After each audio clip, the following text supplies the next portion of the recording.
რუსეთმა სანქციები უკვე დაუწესა სომხეთს, გაიწვია ელჩი, პოლიტიკური მუხარებით წამოვიდა. პუტინმა ყველაფერი უკრაინის სცენარს გავსო. გაუძვირებს თუ არა $160-დან $600-მდე რუსეთი სომხეთს გაზს.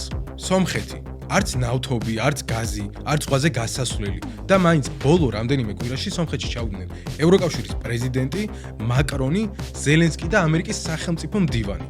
პუტინმა პირადად გააფრთხილა. ტრამპმა პირადად გამოუცხადა მხარდაჭერა ფაშინიანს. რა ხდება ჩვენს უახლოეს მეზობელთან რეალურად? ცოტა უკან დავბრუნდეთ დროში. 2020 წელი სომხეთი ომშია ყარაბაღისთვის. რუსეთი ოფიციალური მოკავშირეა, მაგრამ არ ერევა. 2023 წელს აზერბაიჯანი სრულიად იკავებს ყარაბაღს. 100,000 სომეხი დევნილი ხდება. შემდეგ ფაშინიანმა სომხეთი გაიყვანა კოლექტიური უსაფრთხოების ხელშეკრულების ორგანიზაციიდან. მოლაპარაკებებს იწყებს დასავლეთთან. სომხეთის ახალი იარაღის 95% ახლა ჩინეთიდან, საფრანგეთიდან და ინდოეთიდანაა და არა რუსეთიდან. რუსეთი კრძალავს სომხური პროდუქციის ექსპორტს. იმუქრება გაზის გაყინვით. გაიწვიეს ელჩი. სომხეთი ერთდროულად ევრაზიული კავშირის და ევროკავშირის წევრი ვერ იქნებაო. ევრაზიული კავშირიდან გასვლა სომხეთს მთლიანი ეკონომიკის 14% დაუჯდება. და სწორედ არჩევნების წინა დღეს ოპოზიციური პარტიის ძლიერი სომხეთის 6 კანდიდატი დააკავეს. ოფიციალური მიზეზი ფულის გათეთრება და ხმების გაყალბებაა. ოპოზიცია ამბობს პოლიტიკური დევნაა. ტრამპი ფაშინიანს დიდ მეგობარს და ლიდერს უწოდებს. რუბიო აფორმებს სტრატეგიული პარტნიორობის მემორანდუმს სომხეთთან. რა უნდა ამ ხალხს სომხეთისგან ცხადია. ზანგეზურის დერეფანი. ის სომხეთის სამხრეთ სასაზღვრო ზოლზე გაივლის. აზერბაიჯანს დაუკავშირებს ნახჭევანს, ნახჭევანს კი თურქეთს.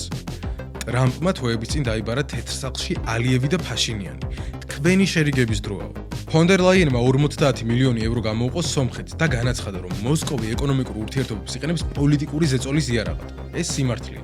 And in parallel, we'll continue investing in Armenia's renewable energy production and in better interconnections with Georgia. თუ გავითვალისწინებთ იმას, რომ სომხეთის ყოველწლიური ექსპორტის დაახლოებით 3 მილიარდი რუსეთზე მოდის, 50 მილიონიანი ევროს პაკეტი ამასთან შედარებით არაფერია. მით უმეტეს თუ რუსეთი სომხეთს კუთხეში მოიმწოდებს. საფრანგეთიც გააქტიურებულია. სომხეთზე ყიდის იარაღს და ცდილობს კავკასიაში ჩვენგან განსხვავებით ისეთი პარტნიორი ყავდეს, რომელიც ევროპული ორიენტაციისაა. ვინაა ფაშინიანი? 2018 წელს რევოლუციით მოსული ყოფილი ჟურნალისტი. Everyone's mood is very good. Is kinda not protest but festival.